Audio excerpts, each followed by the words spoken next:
warahmatullahi wabarakatuh. Innal hamdalillah nahmaduhu wa nasta'inuhu wa nastaghfiruh wa na'udzu billahi min shururi anfusina wa min sayyiati a'malina. May yahdihillahu fala mudilla lahu wa may yudlil fala hadiya lahu. Asyhadu an la ilaha illallah wahdahu la syarika lahu wa asyhadu anna Muhammadan 'abduhu wa rasuluh. Ya ayyuhalladzina amanu taqullaha haqqa tuqatih wa la tamutunna illa wa antum muslimun. Ya ayyuhan nasu taqu rabbakumul ladzi khalaqakum min nafsin wahidah wa khalaqa minha zawjaha wa batha minhuma rijalan katsiran wa nisaa'a wattaqullaha alladzi tasaaluna bihi wal arham innallaha kana 'alaikum raqiba. Ya ayyuhalladzina amanu taqullaha wa qulu qawlan sadida yuslih lakum a'malakum wa yaghfir lakum dhunubakum wa may yuti'illaha wa rasulahu faqad faza fawzan 'azima.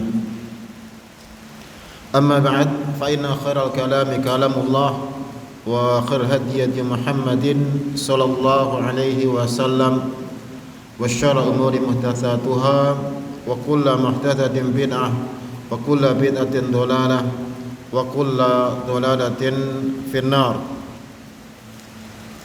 Alhamdulillah ikhwani fillah rahimakumullah wa a'azakumullah. Alhamdulillah kita memuji memanjatkan syukur kehadirat Allah Azza wa Jalla yang telah mencurahkan berbagai macam kenikmatan pada kita dan masih memberikan kekuatan pada kita untuk menjalankan tugas kita sebagai hamba Allah Subhanahu wa taala. Dan alhamdulillah kita masih dimudahkan untuk menjalankan ketaatan kepadanya, beribadah kepadanya, dan juga dipertemukan kembali di dalam majelis dari kitab Sahih Al-Imam Abil Husain Muslim Ibn Al-Hajjaj Ibn Muslim Al-Qushairi An-Nisaburi rahimahullahu ta'ala. Dari kitabul Iman kita masih dalam bab yang ke-19. Kalau yang di dalam Syarah Nawawi judulnya bab Al-Hathi ala ikramil jar wa dhaif wa lazumi samti ila 'anil khair wa kaunu dzalika kullihi minal iman. Ya mungkin kalau di naskah yang lain agak sedikit berbeda tentang judul babnya. Nah, kemarin telah kita baca hadis yang pertama, kemudian yang kedua. Salah sekarang waktunya hadis yang ketiga dari bab. Tafadhol Iqra, silakan dibaca hadis yang ketiga.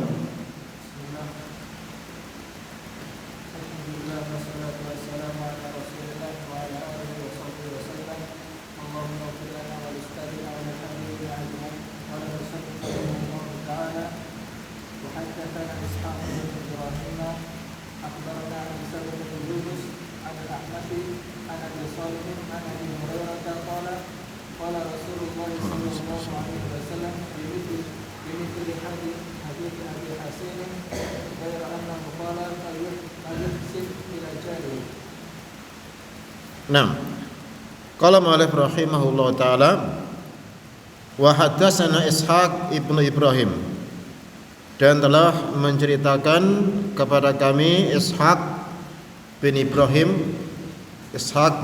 bin Makhlad Al-Hanzali yang masyhur dengan nama Ishaq bin Rahawiyah. Imam yang masyhur ini juga guru dari Imam Bukhari yang mengusulkan kepada Imam Bukhari untuk menyusun Sahih Bukhari.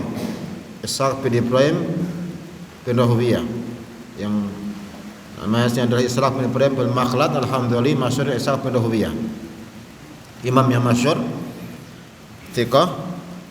Qala akhbarana Isa bin Yunus, telah menceritakan kepada kami Isa bin Yunus yang dia juga thiqah. Anil Amash, dari Amash Sulaiman bin Mihran Al-Qaidi Al-Kufi, imam yang masyhur, imam al-hadis, juga imam dalam qiraah juga. Disebutkan oleh Ibnu Hajar, thiqatun hafidhun arifun bil qiraah.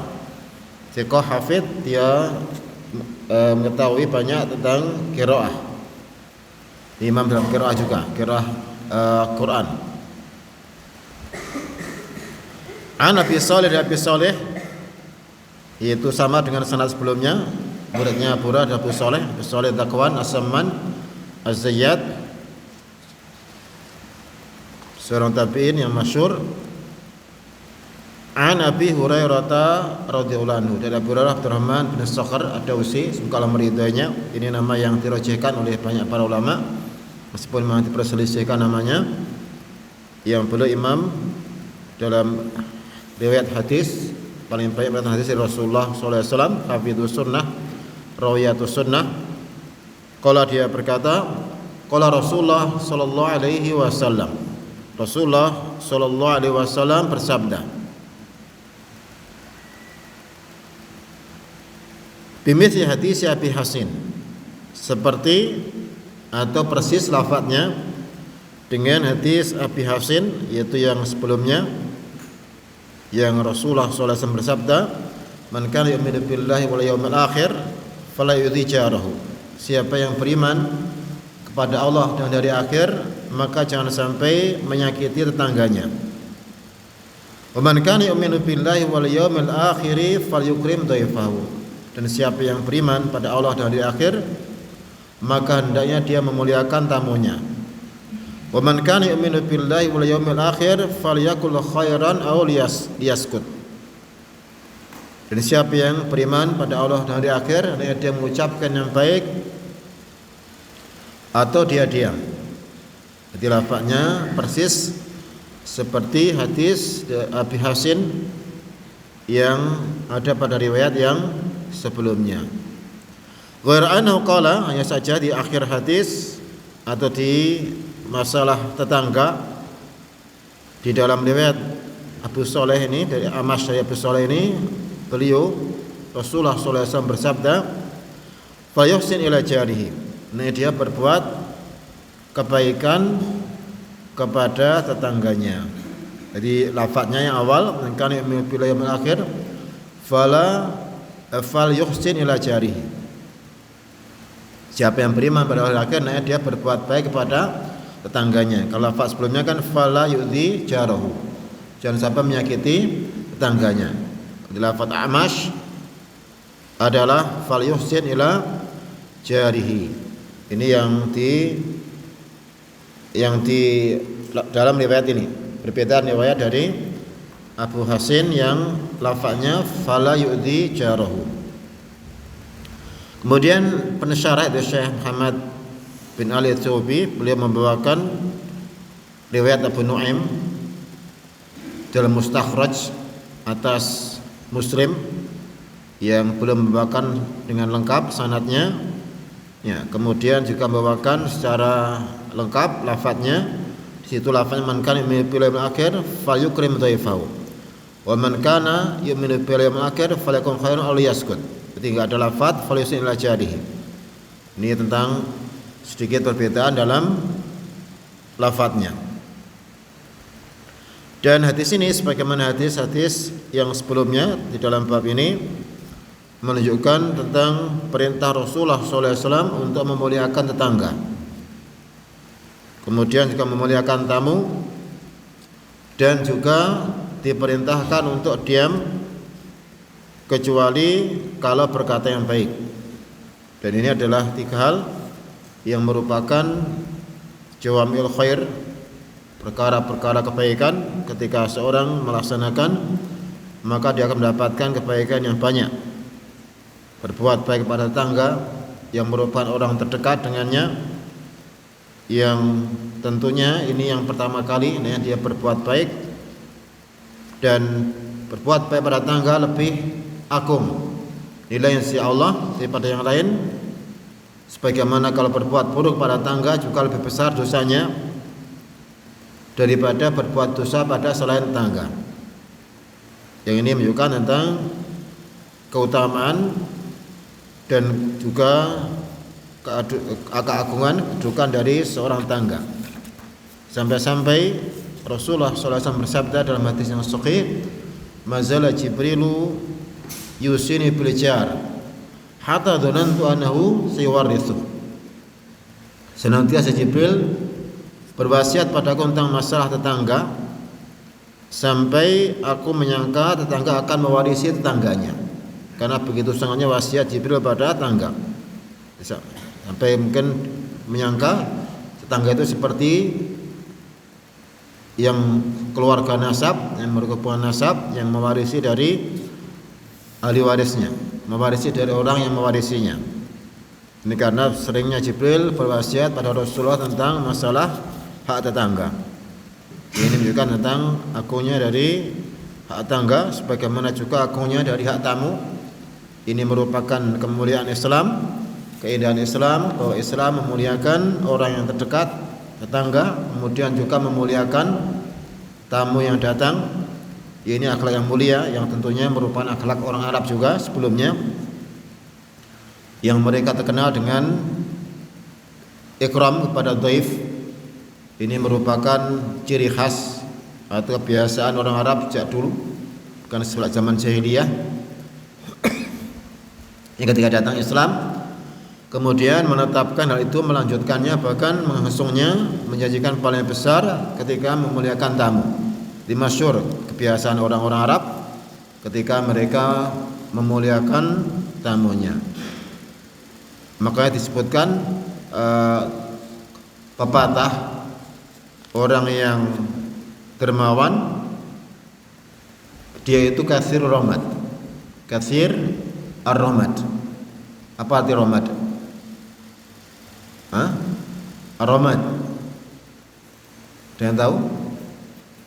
Orang yang karam itu kata orang Arab katsirur rahmat. Ar-rahmatu apa artinya? Tidak pernah dengar atau tidak pernah baca? Ar-rahmatu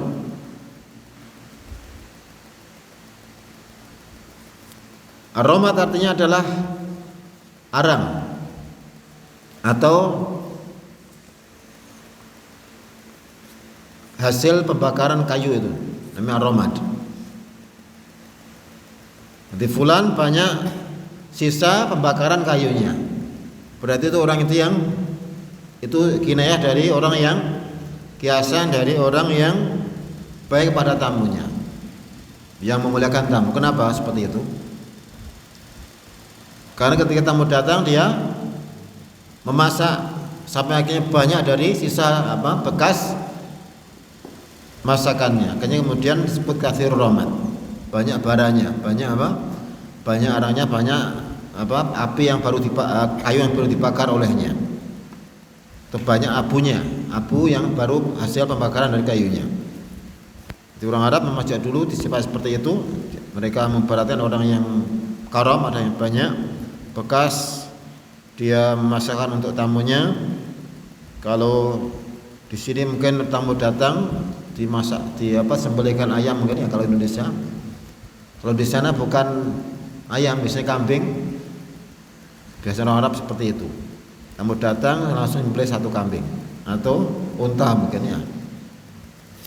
Nah, sebagaimana kisah dari Ummu Zara, di antara yang ini para wanita yang cerita tentang suaminya masing-masing, ini sebelum Islam nih.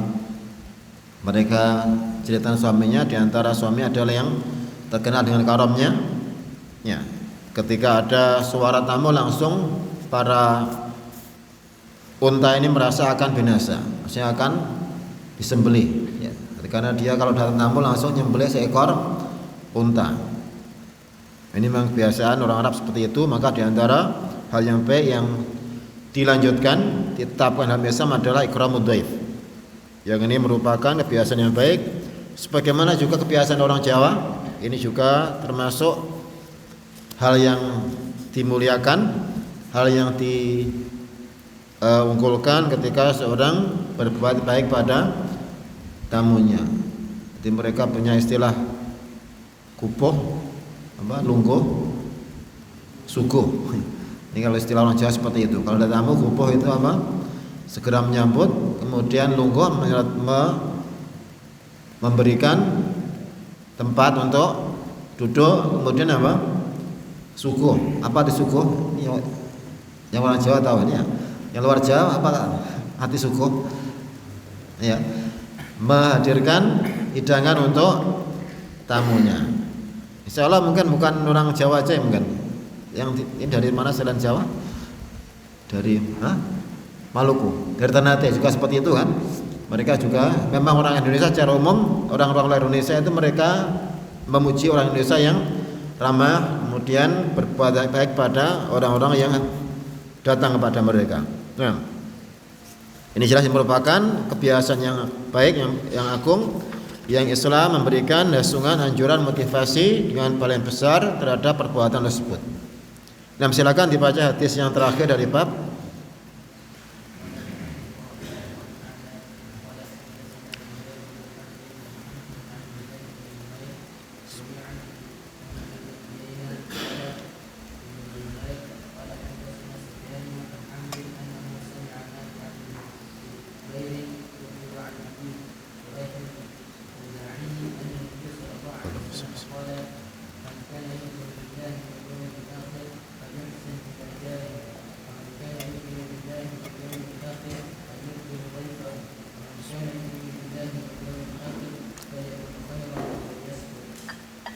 Nah,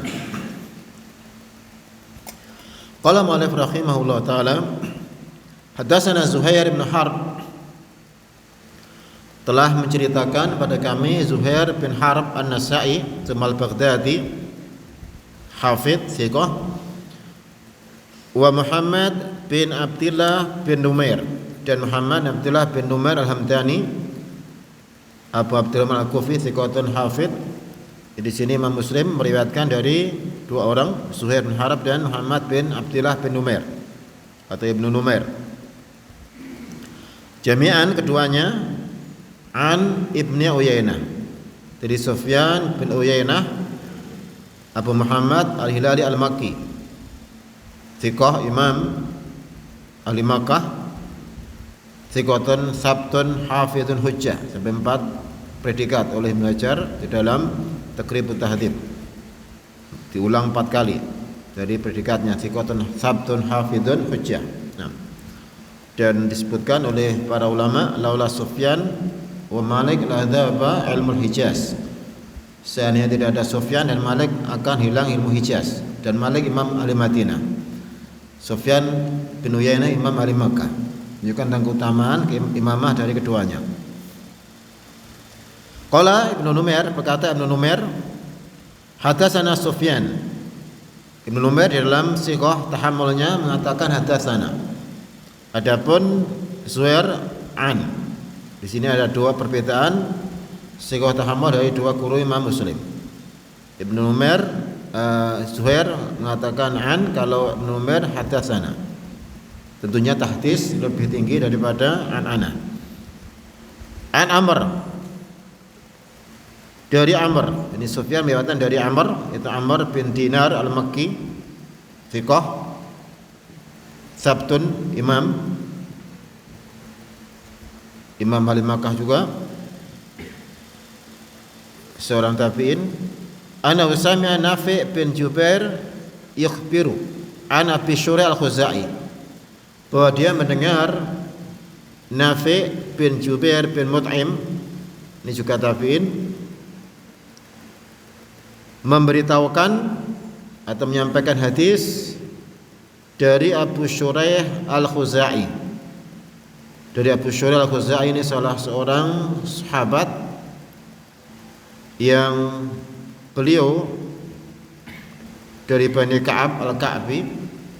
Adapun namanya diperselisihkan, jadi banyak pendapat. Jadi beliau sepakat tentang kunyah Abu Syuraih Al-Khuzai, seperti Abu Hurairah juga sepakati kunyahnya. Tapi namanya diperselisihkan, ada beberapa pendapat. Abu Syuraih ada yang mengatakan namanya Khuwailid bin Amr, ini yang diriwayatkan oleh para ulama. Ada yang mengatakan Amr bin Khuwailid dibalik. Ada yang mengatakan Abdurrahman bin Amr, ada yang mengatakan Hani bin Amr, ada mengatakan Ka'ab bin Amr. Ini beberapa pendapat tentang nama dia Abu Syureh Al-Khuzai radhiyallahu anhu. Yang kata pensyarah al-masyhur al-awwal. Jadi yang masyhur adalah namanya adalah Khuwailid bin Amr. Ini nama yang dirajihkan oleh para ulama. Radhiyallahu anhu, semoga Allah meridainya. Dan Imam Muslim membawakan hadis dari Abu Syureh. Ini pertama kali di sini, di dalam hadis ini. Jadi ini riwayat pertama dari Abu Syureh Al-Khuzai. Sebelumnya belum datang namanya. Jadi dia pertama kali di sini Muslim meriwayatkan dari Abu Syureh di sini dalam hadis ini. Anna Nabi sallallahu alaihi wasallam qala, bahwasanya Nabi sallallahu alaihi wasallam bersabda, "Man kana yu'minu billahi wal yawmil akhir falyuhsin ila jarihi." Siapa yang beriman pada Allah dan hari akhir, hendaknya dia berbuat baik kepada tetangganya. Wa man kana yu'minu billahi wal yawmil akhir falyukrim dhaifahu. Dan siapa yang beriman pada Allah dan hari akhir, hendaknya dia memuliakan tamunya. Wa man kana yu'minu billahi wal yawmil akhir falyaqul khairan aw liyaskut.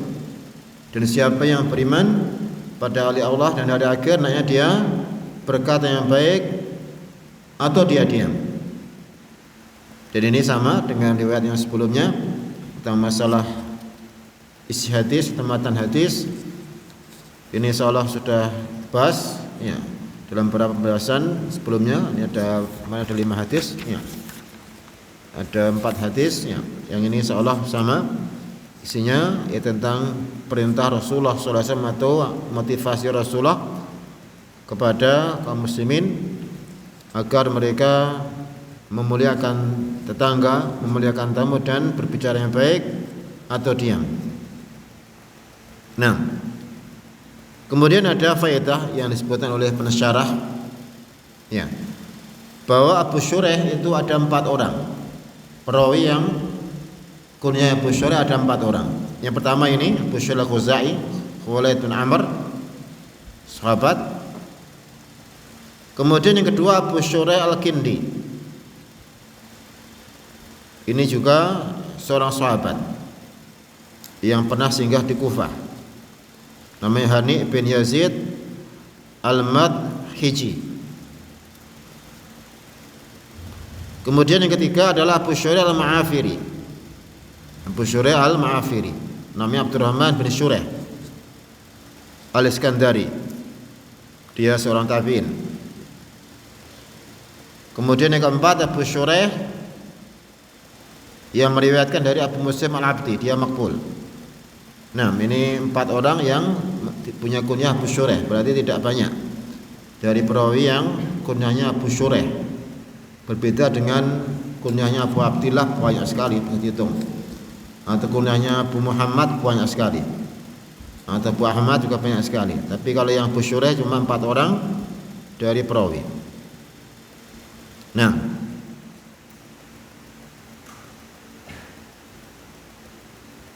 kemudian juga sebutkan bahwa dalam kutubus sittah Abu Syureh cuma memiliki 6 hadis saja, hadis sedikit, termasuk minal mukillin, termasuk orang yang sedikit melihat hadis dari Rasulullah SAW di dalam kitab-kitab para ahli hadis. Nah, jadi ini insyaallah tentang sanadnya, dan kita selesai dari bab yang ke-19. Kita lanjutkan dengan bab yang ke-20, silakan dibaca.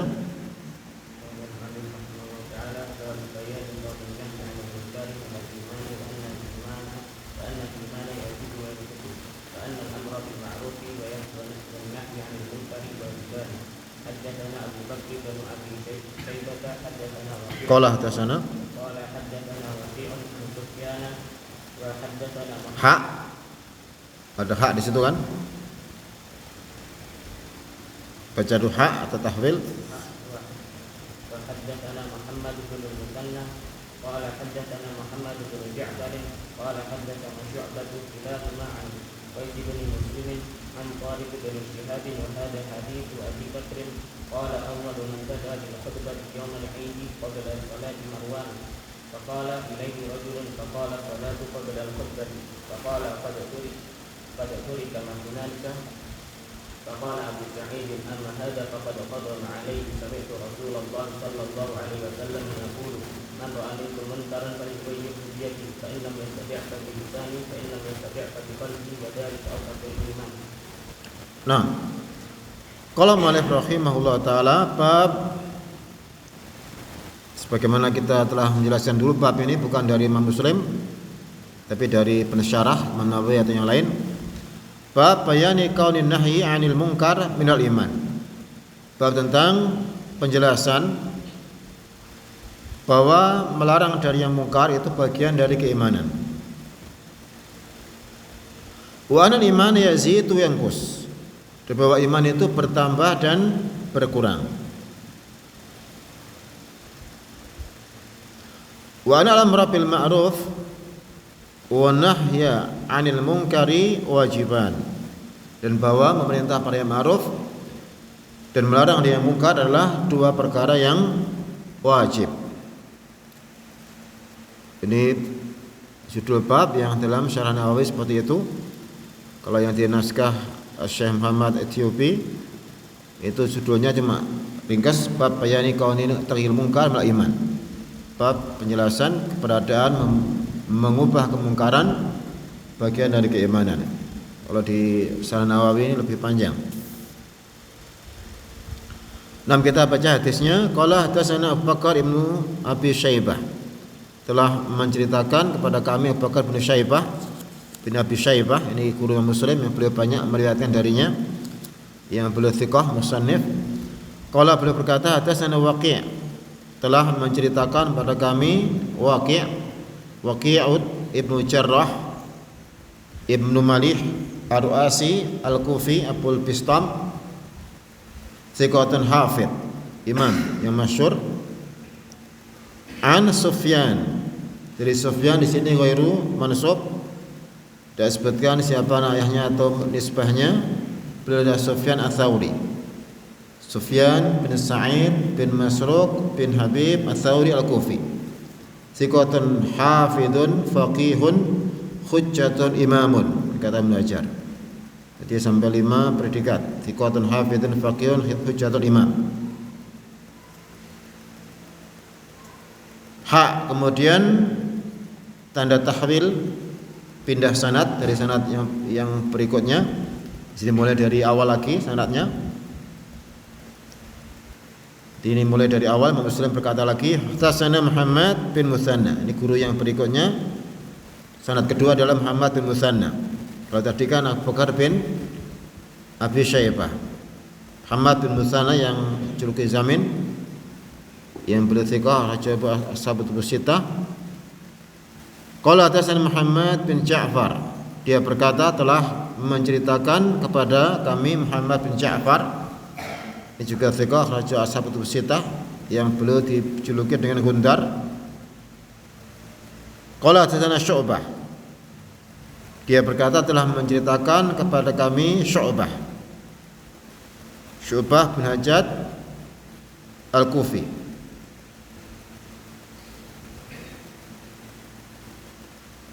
Kilahuma an Qais bin Muslim, keduanya dari Qais bin Muslim.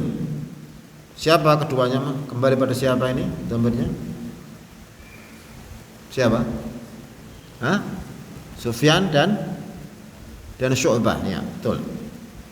Jadi keduanya itu sanad pertama Sufyan, sanad kedua adalah Syu'bah. Ya. Keduanya meriwayatkan dari Qais bin Muslim.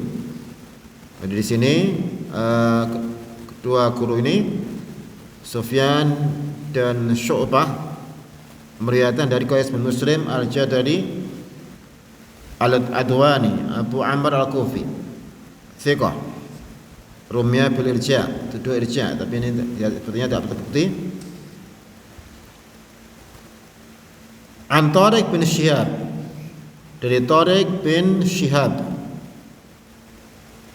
Ibnu Abdul Syams Al-Bajali Al-Ahmasi, dari Bajilah. Bajilah sebuah suku kabilah yang ada di Yaman. Al-Ahmasi, Ahmas. Ahmas ini pecahan dari Bajilah. Abu Abdillah Kufi. Disebutkan di dalam biografinya, ra'an Nabiya sallallahu alaihi wasallam. Yuqal lam yasma' minhu.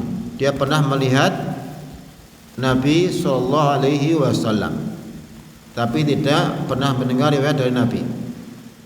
Berarti dia kedudukannya sebagai apa berarti? Pernah melihat Nabi? Sahabat, ya. Itu Arif bin Syihab seorang sahabat. Karena definisi sahabat adalah man laqiya Nabiy sallallahu alaihi wasallam mu'minan bihi wa mata ala dzalik. Orang yang melihat, yang bertemu Nabi dalam keadaan beriman dan mati dalam keadaan iman. Ini definisi sahabat. Kalau melihat berarti ketemu Nabi. Ya, dia pernah ketemu Nabi tapi tidak pernah mendengar riwayat darinya. Ini kata para ulama.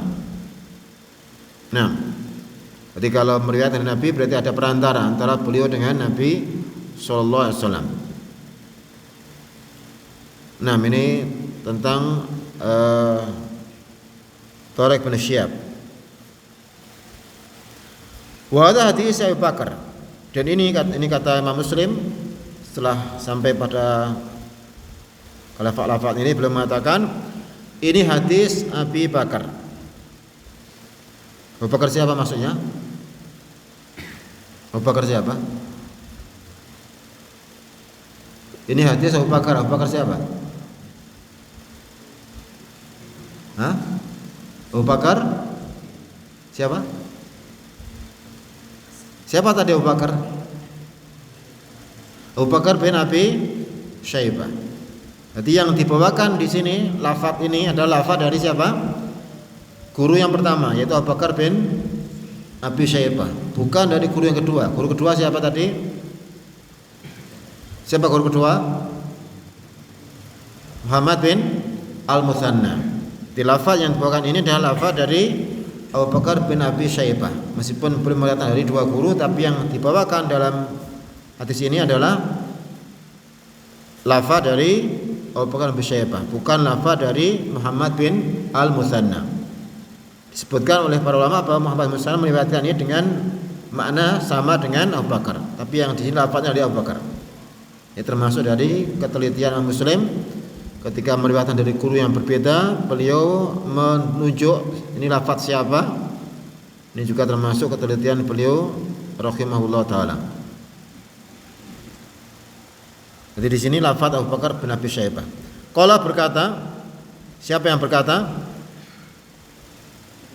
Ini banyak dhamir berubah-ubah ini. Nah, yang berkata Tariq bin Syihab, sahabat tadi. Ya. Beliau berkata, awalu man bada bil khutbah yaumal 'id qabla salat Marwan. Orang yang pertama kali memulai khutbah sebelum salat Id adalah Marwan bin Hakam Al-Umawi, seorang khalifah dari Bani Umayyah. Ya. Ini adalah Marwan. Kenapa di sini pertama kali khutbah sebelum salat? Yang sunnah gimana? Ketika salat Id, khutbah dulu atau salat dulu? Salat dulu, baru khutbah. Ini yang merupakan sunnah Rasulullah sallallahu alaihi wasallam, yang dilakukan Rasulullah sallallahu alaihi wasallam, dilakukan juga para khulafaur rasyidin. Mereka selalu sholat sebelum khutbah.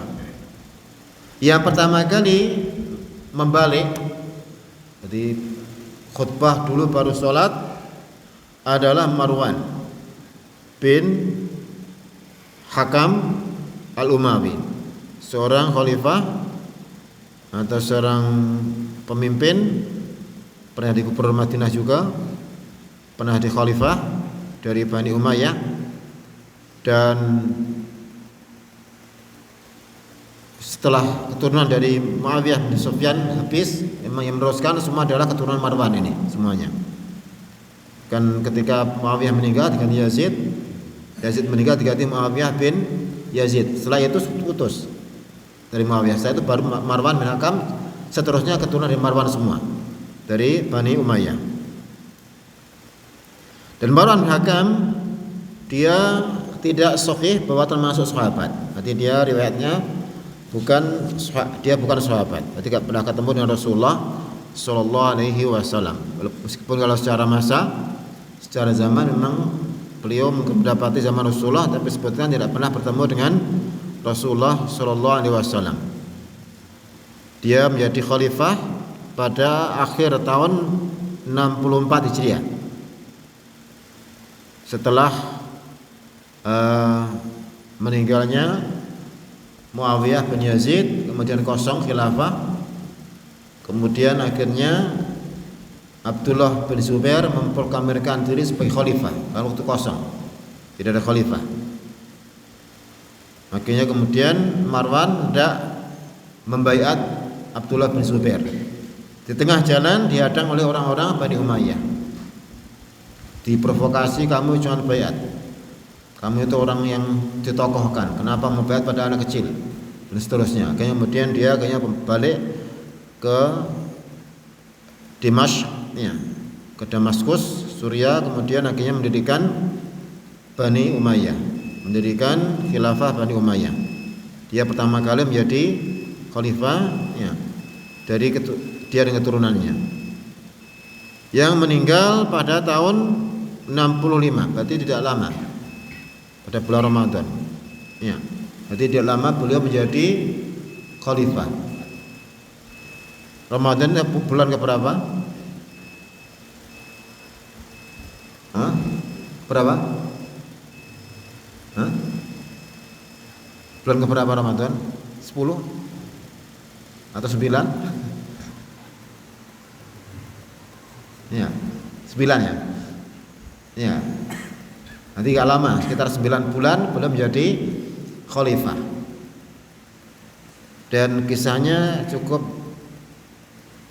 cukup tragis, ya. Beliau dibunuh oleh istrinya sendiri. Nah, ini tentang masalah beliau pertama kali khalifah, akhirnya juga tidak lama merintah. Nah, ini Marwan. Ini kisah dari Marwan bin Hakam Al-Umawi. Dia yang pertama kali mengubah solat atau sunnah solat Id, memulai dengan khutbah sebelum solat. Apa sebabnya? Disebutkan bahwa dia itu biasa mencaci Ali bin Abi Thalib, ya, karena dia sangat benci dengan Ali dan atau Lubaid, ya. Akhirnya orang-orang ketika dia tahu khutbah itu mereka pada pergi, ya,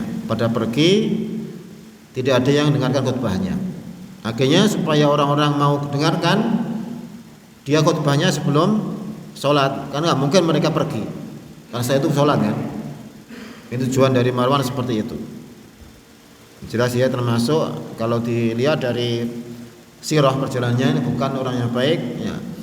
Sehingga kita lihat sini juga dia termasuk orang yang ketika membuat bid'ah di dalam sholat Id, memulai dengan khutbah sebelum sholat. Berkata Thariq bin Syihab. Dan masalah siapa yang pertama kali memulai khutbah sebelum sholat, memang ada pendapat yang lain, tapi semua lemah. Ada mengatakan bahkan ada khalifah yang seperti Umar atau seperti Utsman, tidak benar. Ini semuanya tidak sahih. Yang benar pertama kali adalah Marwan, sebagaimana dalam riwayat ini. Adapun khalifah sebelumnya semuanya mesti mereka sholat sebelum khutbah seperti yang dilakukan Rasulullah dan Khulafaur Rasyidin. Nah, Amir atau khalifah yang pertama kali melakukan sholat Id, khutbah sebelum sholat adalah Marwan. Ini jelas merupakan kemungkaran, kebid'ahan yang menyelisih petunjuk Rasulullah sallallahu alaihi wasallam. Faqama ila rajulun, maka ketika dia mau khutbah sebelum sholat, langsung ada orang yang berdiri menuju pada Marwan. Faqala as-salata qabla khutbah, sholat dulu baru khutbah. Faqala, maka berkata Marwan, dia ngengkel, qaturika ma hunalik, sungguh telah ditinggalkan kebiasaan itu. Hunalika di sini meskipun itu dzaraf makan, ya, hunalika kan dzaraf makan, kan. tapi bisa dipakai sebagai dzaraf zaman sebagaimana yang dijelaskan oleh para ulama. Di sini yang adalah maksudnya dzaraf zaman. Maksudnya sudah lama ditinggalkan hal tersebut. Nanti sudah berubah, tidak seperti yang dikatakan oleh orang laki-laki ini. Nah, dan ini jelas merupakan alasan yang batil, ya. Tidak boleh melakukan atau mengganti sunnah dengan sebab alasan bahwa sudah tinggalkan. Nah, ini jelas merupakan perbuatan yang mungkar. Itu mengubah dan ibadah yang seharusnya sholat dulu baru khutbah digantikan khutbah baru sholat. Faqala Abu Sa'id, maka kata Abu Sa'id Al-Khudri radhiyallahu anhu, Sa'ad bin Malik bin Sinan Al-Khudri, sahabat yang masyhur, am hadza faqad qada ma'alaih. Adapun orang ini, itu orang yang mengingatkan Marwan ini, sudah menunaikan tugasnya untuk mengingatkan atau nahi mungkar, melarang dari kemungkaran. Sami'tu Rasulullah sallallahu alaihi wasallam yaqul, aku pernah mendengar Rasulullah sallallahu alaihi wasallam bersabda, man ra'a minkum munkaran falyughayyirhu biyadihi. Siapa yang melihat dari kalian kemungkaran, dia mengubah dengan tangannya. Fa illam yastati' fa bilisani. Kalau tidak mampu maka dia mengubah dengan lisannya. Fa illam yastati' fa biqalbihi. Kalau dia tidak mampu maka dengan hatinya. Wa dzalika ad'aful iman, dan itu adalah merupakan selemah-lemah keimanan. Jadi kita melihat di sini sebab kenapa Abu Sa'id melakukan hadis ini ketika kasus kejadian Marwan yang dia memulai dengan khutbah sebelum sholat ini mungkar. Kemudian dia mengingatkan, kemudian Abu Sa'id mendukung orang yang mengingatkan ini dengan membawakan hadis Rasulullah SAW yang beliau memerintahkan siapapun dari kaum muslimin, minkum min umum, siapapun kalau melihat kemungkaran yang mengubah dengan tangannya. Tentunya ini yang memiliki wewenang, kekuatan, kuasaan. Ini bisa mengubah dengan tangannya. Seperti ketika ada khamr yang banyak dalam wadah, dia memecahkan misalnya, atau alat-alat musik dan sebagainya, ini kan mengubah dengan tangan.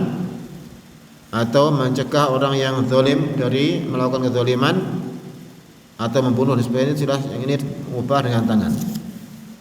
Nah, dan ini tentunya bagi yang memang memiliki wewenang, seperti seorang kepala rumah tangga terhadap rumah tangganya, terhadap keluarganya, atau mungkin ketua RT atau kepala desa atau camat atau bupati atau gubernur atau presiden yang dia memiliki wilayah yang dia memang berwenang untuk mengubah dan memiliki kekuatan, memiliki kuasa untuk mengubah dengan tangan. Jadi bukan setiap orang kalau dengan tangan, karena memang tidak semua orang memiliki wewenang. Fa illam yastati' bilisani, kalau tidak mampu maka dengan lisannya, yaitu dengan lisan mengingatkan, dengan lisan amar ma'ruf nahi munkar, menyampaikan, menasihati.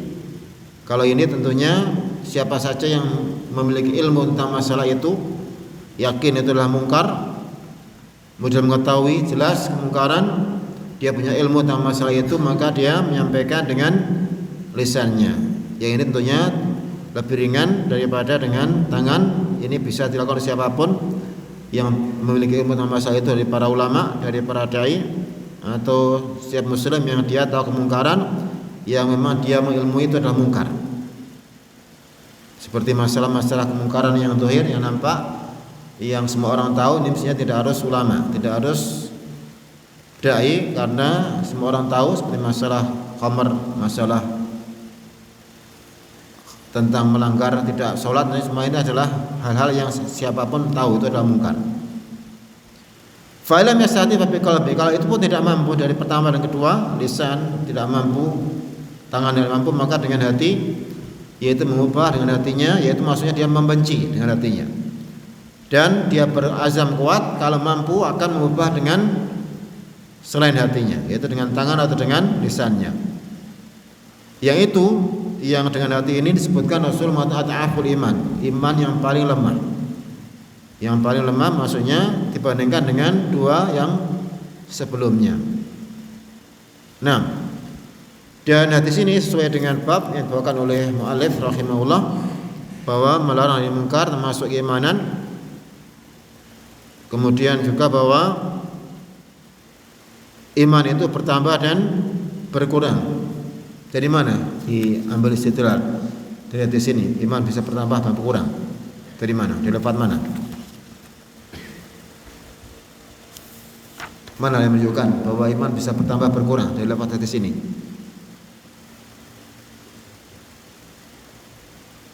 Mana lafaz hadis yang menunjukkan bahwa iman bisa bertambah dan berkurang? Gimana? Wa dzalika at'aful iman. Jadi iman ada yang paling lemah, berarti ada yang di atasnya, ada yang kuat. Berarti iman ada yang kuat, ada yang lemah. Berarti bisa bertambah kuat, bisa menjadi berkurang menjadi lemah. Jadi iman bertambah dan berkurang dengan lafaz wa dzalika at'aful iman. Ini diantara dalil tentang bahwa iman itu bisa bertambah dan berkurang. Dalil dari ahli sunnah wal jamaah yang mereka mengatakan iman yazidu wa yanqus. Iman bertambah dan berkurang, menyelisih kelompok-kelompok sesat yang mengatakan iman tidak bertambah dan tidak berkurang, seperti orang-orang Khawarij, orang Mu'tazilah dan orang Murji'ah. Mereka semua mengatakan iman tidak bertambah dan tidak berkurang. Orang Khawarij dan Mu'tazilah jelas mengatakan iman itu satu kesatuan. Ya sudah itu, kalau kurang berarti hilang. Ini kata orang Khawarij dan Mu'tazilah. Makanya mereka mengkafirkan pelaku dosa besar karena mereka sudah mereka tidak melakukan hal yang menyelisih dari keimanan sehingga batal keimanannya. Siapa melakukan dosa besar maka dia batal keimanannya. Ini pemikiran Mu'tazilah dan Khawarij. Meskipun kalau di dunia kalau di hukum di akhirat mereka mengatakan berbeda. Al-Khawarij masuk neraka kekal, kalau orang Mu'tazilah manzilah baina manzilatain. Tapi intinya juga kekal dan mereka adalah kafir. Intinya seperti itu. Kalau orang Murji'ah mengatakan tidak bertambah kurang, kalau sudah beriman sudah selamanya beriman. Apapun yang dilakukan. Yang penting sudah mengaku mukmin, ya sudah, dia mati dalam keadaan iman tidak berubah sama sekali. Tidak bisa bertambah, bisa berkurang. Ini kata orang Murji'ah. Nah, hadis ini dalil tentang bahwa iman bisa bertambah dan berkurang. Nah, dan hadis ini menunjukkan tentang pengingkaran seorang sahabat, sini tidak sebutkan namanya, dan ada yang mengatakan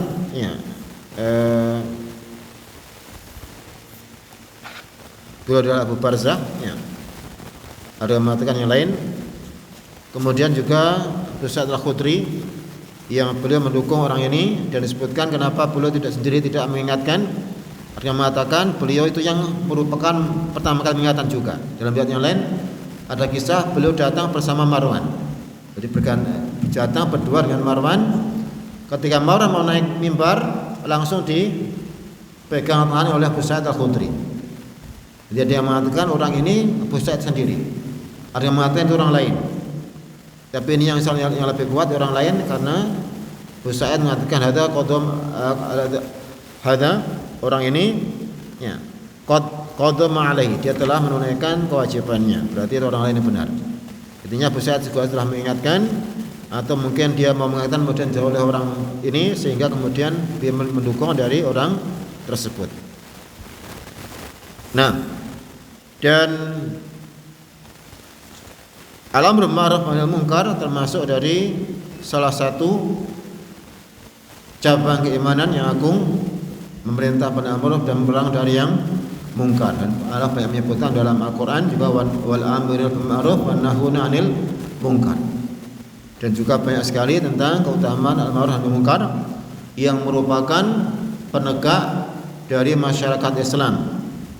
Yang Rasulullah mengibaratkan orang yang melarang ma'ruf dan orang yang memerintahkan ma'ruf dan melarang munkar itu seperti orang yang dalam perahu ketika di grad yang paling bawah, ada di atas, grad ke atas, bawah, itu mau minum biasanya ke atas dulu, minta pada yang atas.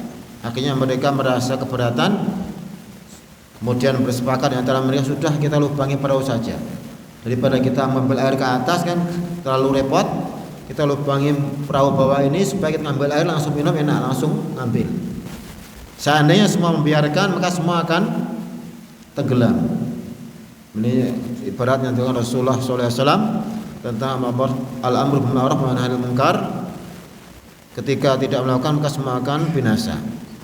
Dan yang juga menjadikan kebaikan ketika perkara yang ditegakkan, maka Allah akan menurunkan rahmat-Nya, juga akan menahan dari mengadab mereka ketika masih al-ma'ruf wa nahy anil munkar. Tapi ketika sudah semuanya diam, kemudian juga kejahatan merajalela, kemaksiatan merajalela, Allah akan menimpakan adab kepada semuanya, termasuk orang yang baik juga kena, meskipun nanti akan dibangkitkan sesuai dengan keimanannya. Nah, dan Imam Nawawi dalam syarah di sini belum membawakan dengan penjelasan yang panjang, meringkas dari penjelasan para ulama yang secara umum bahwa ini merupakan perkara yang agung, yang hukumnya adalah fardu kifayah. Itu hukum al-ma'ruf bil ma'ruf wa nahy anil munkar adalah fardu kifayah. Apa arti fardu kifayah? Apa arti fardu kifayah itu? Wajib atas seluruh kaum muslimin. Kalau sebagian tidak melakukan, maka yang lain gugur kewajibannya. Kalau semua tidak melakukan, gimana hukumnya? Semuanya berdosa. Jadi kata Imam Nawawi bahwa ini merupakan fardu kifayah. Al-ma'ruf wa nahy anil munkar harus ada sebagian muslimin yang melakukan, tidak boleh semuanya meninggalkan. Dan ini wajib atas setiap mukmin sebagaimana dalam hadis, man ara'a minkum, minkum artinya kan seluruhnya. Jadi bukan hanya bagi ulama saja atau para dai atau para ustaz saja, tapi bagi seluruh muslim yang mengetahui kemungkaran tersebut. Dan syaratnya ada dua, harus ro'a, melihat, betul-betul mengetahui kemungkaran dengan yakin, bukan sekedar dugaan, bukan sekedar dengar orang itu berbuat demikian padahal tidak. Kemudian juga yakin itu mungkar, bukan perkara yang masih belum jelas, atau ulama berbeda pendapat tentang apa itu mungkar atau tidak. Itu juga tidak boleh seorang harus mengingkari, harus tahu ya persis itu mungkar yang jelas-jelas itu mungkar secara syar'i. Ya, ini ada dua syarat. Pertama harus melihat sendiri, kemudian kedua harus tahu itu perkara yang mungkar. Makanya tidak boleh sembarangan dalam perkara mungkar, harus tahu betul. Kemudian juga harus tahu tentang apa yang diingkari, dia mengilmui yang diingkari. Meskipun tidak disyaratkan orang yang mengingkari kemungkaran orang yang sempurna, orang yang sempurna tidak pernah berbuat maksiat, tidak. Namanya manusia mesti pernah berbuat kemaksiatan. Tidak disyaratkan orang yang kemungkaran ini dia harus orang yang tidak pernah berbuat kemaksiatan, tidak. Siapapun dia, kalau dia tahu mungkar, ada kewajiban untuk mengingkari kemungkaran, meskipun dia juga diwajibkan untuk meninggalkan kemungkaran tersebut.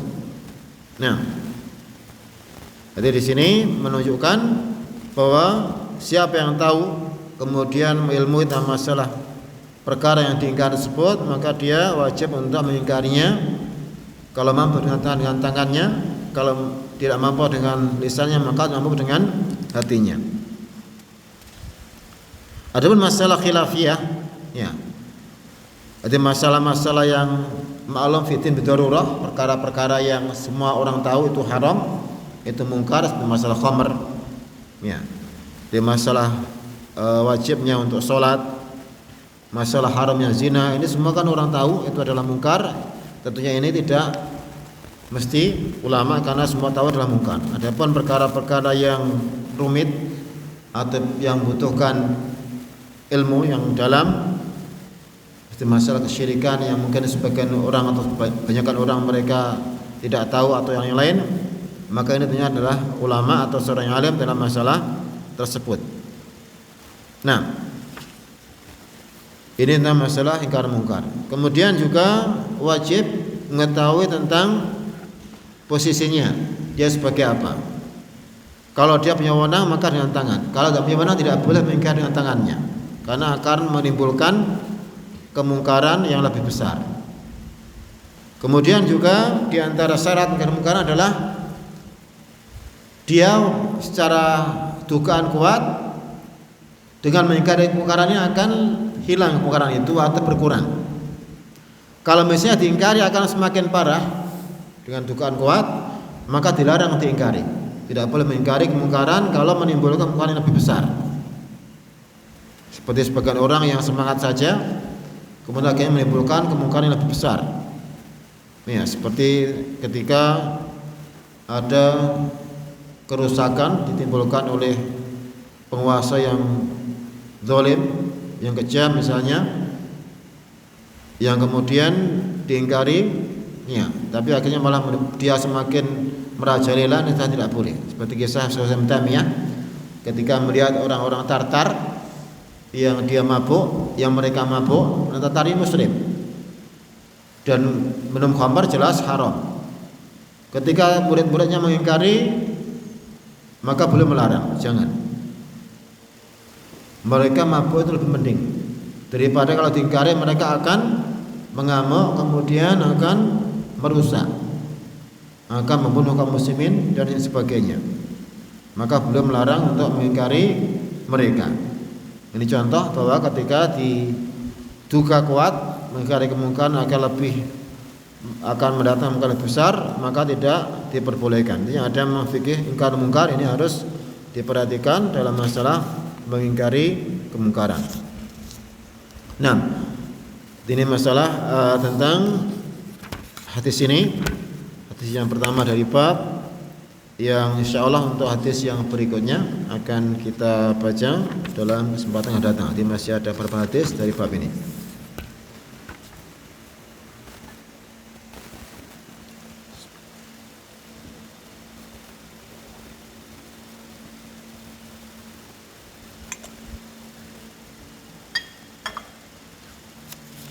Nah, maulam bisawab sallallahu Muhammad wa alihi wasallam. Subhanallah, asyhadu an la ilaha illa anta astaghfiruka wa atubu ilaik. Assalamualaikum warahmatullahi wabarakatuh.